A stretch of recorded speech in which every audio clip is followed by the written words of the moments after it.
दोस्तों, अगर आप मेरे चैनल पर आए हैं तो कृपया चैनल को सब्सक्राइब करने के साथ साथ बेल आइकन पर क्लिक करके ऑल पर क्लिक कर देना जी। नमस्कार दोस्तों, हमारे चैनल में आप सभी का स्वागत है। दोस्तों, आज हम भगवत गीता से संबंधित श्रीमद् भगवत गीता अध्याय 14 गुण त्रय विभाग योग, प्राकृतिक शक्ति के 3 गुणों द्वारा योग का ज्ञान के बारे में सुनेंगे। तो आइए दोस्तों सुनते हैं। पिछले अध्याय में आत्मा और भौतिक शरीर के बीच के अंतर को विस्तार से समझाया गया था। इस अध्याय में भौतिक शक्ति की प्रकृति का वर्णन किया गया है, जो शरीर और उसके तत्वों का स्रोत है, और इस प्रकार से यह मन और पदार्थ दोनों की उत्पत्ति है। श्री कृष्ण बताते हैं कि प्राकृतिक शक्ति सत्व, रजस और तमस 3 गुणों से निर्मित है। शरीर, मन और बुद्धि जो प्राकृत शक्ति से बने हैं, उनमें भी तीनों गुण विद्यमान होते हैं, और हम जीवों में गुणों का मिश्रण हमारे व्यक्तित्व के स्वरूप का निर्धारण करता है। सत्व गुण शांत स्वभाव, सद्गुण और शुद्धता को चित्रित करता है, तथा रजोगुण अंतहीन कामनाओं और सांसारिक आकर्षणों के लिए अतृप्त महत्वाकांक्षाओं को बढ़ाता है, एवं तमोगुण भ्रम, आलस्य, नशे और निद्रा का कारण है। जब तक आत्मा जागृत नहीं होती तब तक उसे प्राकृतिक शक्ति की प्रबल शक्तियों से निपटना सीखना चाहिए। मुक्ति इन 3 गुणों से परे है। आगे श्री कृष्ण इन गुणों के बंधनों को काटने का एक सरल उपाय बताते हैं। परम शक्तिशाली भगवान इन तीनों गुणों से परे अर्थात गुणातीत हैं। यदि हम मन को उनमें अनुरक्त करते हैं तब हमारा मन भी दिव्यता की अवस्था की ओर बढ़ता है। इस बिंदु पर अर्जुन 3 गुणों से परे होने की अवस्था प्राप्त व्यक्तियों के गुण विशेषताओं के संबंध में पूछता है। तब श्री कृष्ण सहानुभूति पूर्वक ऐसी प्रबुद्ध आत्माओं के लक्षणों का निरूपण करते हैं। वे बताते हैं कि प्रबुद्ध मनुष्य सदैव संतुलित रहते हैं, और वे संसार में 3 गुणों के कार्यान्वयन को देखकर व्यक्तियों, पदार्थों तथा परिस्थितियों में प्रकट होने वाले उनके प्रभाव से विचलित नहीं होते। वे सभी पदार्थों को भगवान की शक्ति की अभिव्यक्ति के रूप में देखते हैं, जो अंततः उनके नियंत्रण में होती है। इसलिए सांसारिक परिस्थितियां न तो उन्हें हर्षित और न ही उन्हें दुखी कर सकती हैं। इस प्रकार बिना विचलित हुए वे अपनी आत्मा में स्थित रहते हैं। श्री कृष्ण हमें पुनः भक्ति की महिमा और हमें 3 गुणों से परे ले जाने की इसकी क्षमता का स्मरण कराते हुए इस अध्याय का समापन करते हैं। परमेश्वर ने कहा, अब मैं पुनः तुम्हें श्रेष्ठ ज्ञान के विषय में बताऊंगा, जो सभी ज्ञानों में सर्वश्रेष्ठ है और सभी ज्ञानों का परम ज्ञान है, जिसे जानकर सभी महान संतों ने परम सिद्धि प्राप्त की है। वे जो इस ज्ञान की शरण लेते हैं मेरे साथ एकीकृत होंगे, और वे सृष्टि के समय न तो पुनः जन्म लेंगे और न ही प्रलय के समय उनका विनाश होगा। हे भरत पुत्र, सभी भौतिक पदार्थ प्रकृति गर्भ है। मैं इसी को जीवात्मा के साथ गर्भस्थ करता हूँ, जिससे समस्त जीवों का जन्म होता है। हे कुंती पुत्र, जिसमें सभी प्रकार की जीव योनियां जो जन्म लेती है, उनकी भौतिक प्रकृति गर्भ है, और मैं उनका बीज प्रदाता जनक हूँ। हे महाबाहु अर्जुन, प्राकृतिक शक्ति सत्व, रजस और तमस 3 गुणों से निर्मित है। ये गुण अविनाशी आत्मा को नश्वर शरीर के बंधन में डालते हैं। इनमें से सत्वगुण अर्थात अच्छाई का गुण अन्यों की अपेक्षा शुद्ध होने के कारण प्रकाश प्रदान करने वाला और पुण्य कर्मों से युक्त है। हे निष्पाप अर्जुन, यह आत्मा में सुख और ज्ञान के भावों के प्रति आसक्ति उत्पन्न कर उसे बंधन में डालता है। हे अर्जुन, रजोगुण की प्रकृति मोह है। ये सांसारिक आकांक्षाओं और आकर्षणों से उत्पन्न होता है और आसक्ति के माध्यम से आत्मा को कर्म के प्रतिफलों में बांधता है। हे अर्जुन, तमोगुण जो अज्ञानता के कारण उत्पन्न होता है और देहधारियों जीवात्माओं के लिए मोह का कारण है। ये सभी जीवों को असावधानी, आलस्य और निद्रा द्वारा भ्रमित करता है। सत्वगुण सांसारिक सुखों में बांधता है। रजोगुण आत्मा को सकाम कर्मों की ओर प्रवृत्त करता है, और तमोगुण ज्ञान को आच्छादित कर आत्मा को भ्रम में रखता है। कभी कभी सत्वगुण रजोगुण और तमोगुण को परास्त करता है, और कभी कभी रजोगुण सत्वगुण और तमोगुण पर हावी हो जाता है, और कभी कभी ऐसा भी होता है कि तमोगुण सत्वगुण और रजोगुण पर हावी हो जाता है। जब शरीर के सभी द्वार ज्ञान से आलोकित हो जाते हैं तब इसे सत्वगुण की अभिव्यक्ति मानो। जब रजोगुण प्रबल होता है तब हे अर्जुन, लोभ, सांसारिक सुखों के लिए परिश्रम, बेचैनी और उत्कंठा के लक्षण विकसित होते हैं। हे अर्जुन, जड़ता, असावधानी और भ्रम ये तमोगुण के प्रमुख लक्षण हैं। जिनमें सत्वगुण की प्रधानता होती है, वे मृत्यु पश्चात ऋषियों के ऐसे उच्च लोक में जाते हैं जो रजो और तमोगुण से मुक्त होता है। रजोगुण की प्रबलता वाले सकाम कर्म करने वाले लोगों के बीच जन्म लेते हैं, और तमोगुण में मरने वाले पशुओं की प्रजातियों में जन्म लेते हैं। ऐसा कहा जाता है कि सत्वगुण में संपन्न किए गए कार्य शुभ फल प्रदान करते हैं। रजोगुण के प्रभाव में किए गए कर्मों का परिणाम पीड़ादायक होता है, तथा तमोगुण से संपन्न किए गए कार्यों का परिणाम अंधकार है। सत्वगुण से ज्ञान उत्पन्न होता है, रजोगुण से लोभ और तमोगुण से अज्ञानता, प्रमाद और भ्रम उत्पन्न होता है। सत्वगुण में स्थित जीव ऊपर उच्च लोकों में जाते हैं, रजोगुणी मध्य में पृथ्वी लोक पर और तमोगुणी निम्न नरक लोकों में जाते हैं। जब बुद्धिमान व्यक्ति को ये ज्ञात हो जाता है कि सभी कार्यों में प्रकृति के तीनों गुणों के अलावा कोई कर्ता नहीं है और जो मुझे इन 3 गुणों से परे देखते हैं वे मेरी दिव्य प्रकृति को प्राप्त करते हैं। शरीर से संबद्ध प्राकृतिक शक्ति के 3 गुणों से गुणातीत होकर कोई जन्म, मृत्यु, रोग, बुढ़ापे और दुखों से मुक्त हो जाता है तथा अमरता प्राप्त कर लेता है। अर्जुन ने पूछा, है भगवान, वे जो इन तीनों गुणों से परे हो जाते हैं उनके लक्षण क्या हैं? वे किस प्रकार से गुणों के बंधन को पार करते हैं? परम पुरुषोत्तम भगवान ने कहा, हे अर्जुन, तीनों गुणों से गुणातीत मनुष्य न तो प्रकाश सत्वगुण से उदय, न ही कर्म रजोगुण से उत्पन्न और न ही मोह तमोगुण से उत्पन्न की बहुतायत उपलब्धता होने पर इनसे घृणा करते हैं और न ही इनके अभाव में इनकी लालसा करते हैं। वे गुणों की प्रकृति से तटस्थ रहते हैं और उनसे विक्षुब्ध नहीं होते। वे ये जानकर कि केवल गुण ही क्रियाशील हैं, इसलिए वे बिना विचलित हुए आत्मस्थित रहते हैं। वे जो सुख और दुख में समान रहते हैं, जो आत्मस्थित हैं, जो मिट्टी के ढेले, पत्थर और सोने के टुकड़े को एक समान दृष्टि से देखते हैं, जो प्रिय और अप्रिय घटनाओं के प्रति समता की भावना रखते हैं। वे बुद्धिमान हैं जो दोषारोपण और प्रशंसा को समभाव से स्वीकार करते हैं, जो मान अपमान की स्थिति में समभाव रहते हैं, जो शत्रु और मित्र के साथ एक जैसा व्यवहार करते हैं, जो सभी भौतिक व्यापारों का त्याग कर देते हैं, वे तीनों गुणों से ऊपर उठे हुए गुणातीत कहलाते हैं। जो लोग विशुद्ध भक्ति के साथ मेरी सेवा करते हैं, वे प्राकृतिक शक्ति के तीनों गुणों से ऊपर उठ जाते हैं और ब्रह्म पद के स्तर को पा लेते हैं। मैं ही उस निराकार ब्रह्म का आधार हूँ जो अमर, अविनाशी, शाश्वत धर्म और असीम दिव्य आनंद है।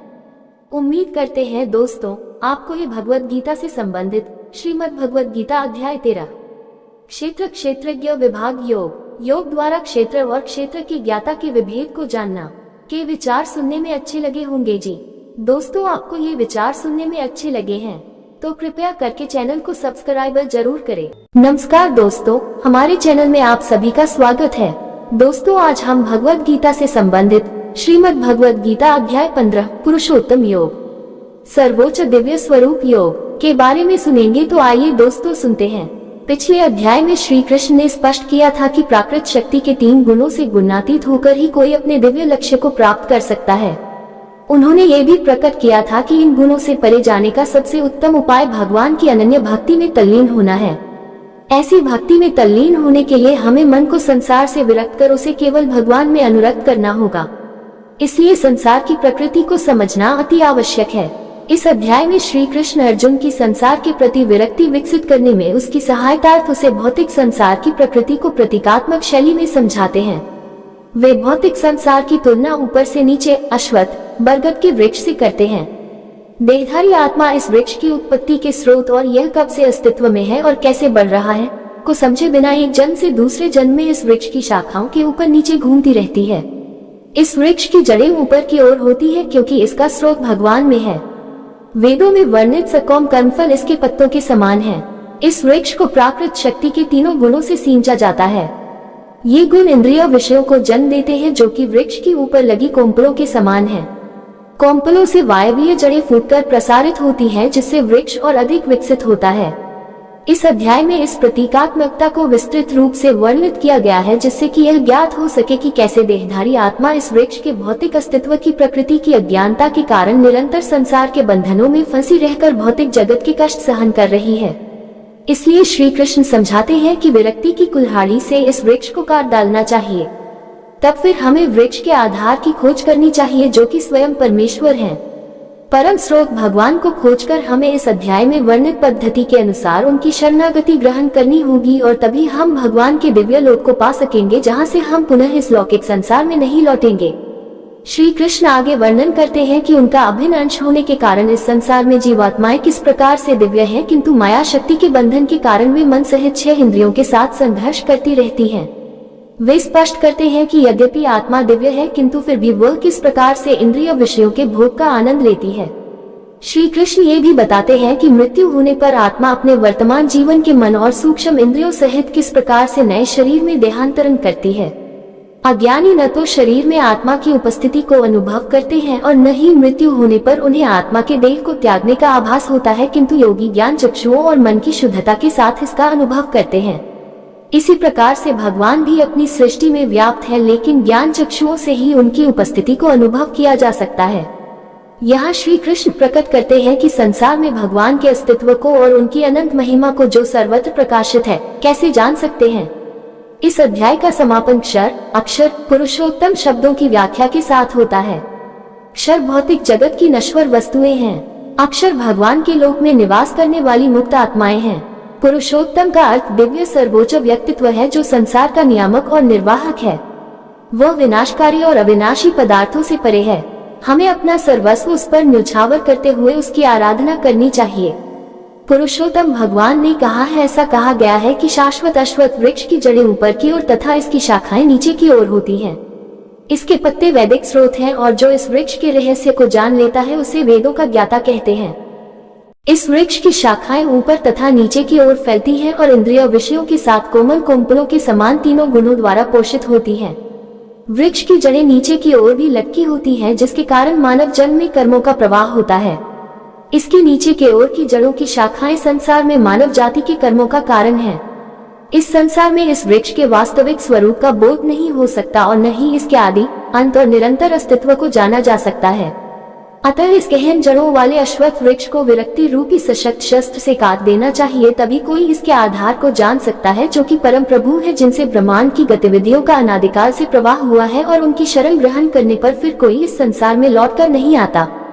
वे जो अभिमान और मोह से मुक्त रहते हैं एवं जिन्होंने आसक्ति की बुराई पर विजय पाली है, जो निरंतर अपनी आत्मा और भगवान में लीन रहते हैं, जो इंद्रिय भोग की कामना से मुक्त रहते हैं और सुख दुख के द्वंद्वों से परे हैं, ऐसे मुक्त जीव मेरा नित्य धर्म ही प्राप्त करते हैं। न तो सूर्य, न ही चंद्रमा और न ही अग्नि मेरे सर्वोच्च लोक को प्रकाशित कर सकते हैं। वहां जाकर फिर कोई पुनः इस भौतिक संसार में लौटकर नहीं आता। इस भौतिक संसार की आत्माएं मेरा शाश्वत अनुवंश है, लेकिन प्राकृत शक्ति के बंधन के कारण वे मन सहित 6 इंद्रियों के साथ संघर्ष करती हैं। जिस प्रकार से वायु सुगंध को एक स्थान से दूसरे स्थान पर ले जाती है, उसी प्रकार से देहधारी आत्मा जब पुराने शरीर का त्याग करती है और नए शरीर में प्रवेश करती है, उस समय वह अपने साथ मन और इंद्रियों को भी ले जाती है। कान, आँख, त्वचा, जिह्वा और नासिका के इंद्रिय बोध, जो मन के चारों ओर समूहबद्ध हैं, के साथ देहधारी आत्मा इंद्रिय विषयों का भोग करती है। अज्ञानी आत्मा का अनुभव नहीं कर पाते, जबकि यह शरीर में रहती है और इंद्रिय विषयों का भोग करती है, और न ही उन्हें इसके शरीर से प्रस्थान करने का बोध होता है, लेकिन वे जिनके नेत्र ज्ञान से युक्त होते हैं वे इसे देख सकते हैं। भगवद प्राप्ति के लिए प्रयासरत योगी यह जानने में समर्थ हो जाते हैं कि आत्मा शरीर में प्रतिष्ठित है, किंतु जिनका मन शुद्ध नहीं है वे प्रयत्न करने के बावजूद भी इसे जान नहीं सकते। ये जान लो कि मैं सूर्य के तेज के समान हूँ, जो पूरे ब्रह्मांड को प्रकाशित करता है। सूर्य का तेज और अग्नि की दीप्ति मुझसे ही उत्पन्न होती है। पृथ्वी पर व्याप्त रहकर मैं सभी जीवों को अपनी शक्ति से पोषित करता हूँ। चंद्रमा के रूप में मैं सभी पेड़ पौधों और वनस्पतियों को जीवन रस प्रदान करता हूँ। मैं सभी जीवों के उदर में पाचन अग्नि के रूप में रहता हूँ। भीतरी श्वास और प्रश्वास के संयोजन से 4 प्रकार के भोजन को मिलाता और पचाता हूँ। मैं समस्त जीवों के हृदय में निवास करता हूँ और मुझसे ही स्मृति, ज्ञान और विस्मृति आती है। केवल मैं ही सभी वेदों द्वारा जानने योग्य हूँ। मैं वेदांत का रचयिता और वेदों का अर्थ जानने वाला हूँ। सृष्टि में 2 प्रकार के जीव हैं, क्षर और अक्षर। भौतिक जगत के सभी जीव नश्वर हैं और मुक्त जीव अविनाशी हैं। इनके अतिरिक्त एक परम सर्वोच्च व्यक्तित्व है, जो अक्षय परमात्मा है। वह तीनों लोकों में अपरिवर्तनीय नियमता के रूप में प्रवेश करता है और सभी जीवों का पालन पोषण करता है। मैं नश्वर सांसारिक पदार्थों और यहाँ तक कि अविनाशी आत्मा से भी परे हूँ, इसलिए मैं वेदों और स्मृतियों दोनों में ही दिव्य परम पुरुष के रूप में विख्यात हूँ। वे जो संशय रहित होकर मुझे परम दिव्य भगवान के रूप में जानते हैं, वास्तव में वे पूर्ण ज्ञान से युक्त हैं। हे अर्जुन, वे पूर्ण रूप से मेरी भक्ति में तल्लीन रहते हैं। हे निष्पाप अर्जुन, मैंने तुम्हें वैदिक ग्रंथों का अति गुह्य सिद्धांत समझाया है। इसे समझकर मनुष्य प्रबुद्ध हो जाता है और अपने प्रयासों में परिपूर्ण हो जाता है। उम्मीद करते हैं दोस्तों, आपको ये भगवद गीता से संबंधित श्रीमद् भगवद गीता अध्याय 15 पुरुषोत्तम योग, सर्वोच्च दिव्य स्वरूप योग के विचार सुनने में अच्छे लगे होंगे जी। दोस्तों, आपको ये विचार सुनने में अच्छे लगे हैं तो कृपया करके चैनल को सब्सक्राइब जरूर करें। इसी के साथ विदा लेते हैं दोस्तों। कल फिर भगवद गीता का इसे अगला भाग लेकर हाजिर होंगे। तब तक सभी दोस्तों को जय श्री कृष्णा जी।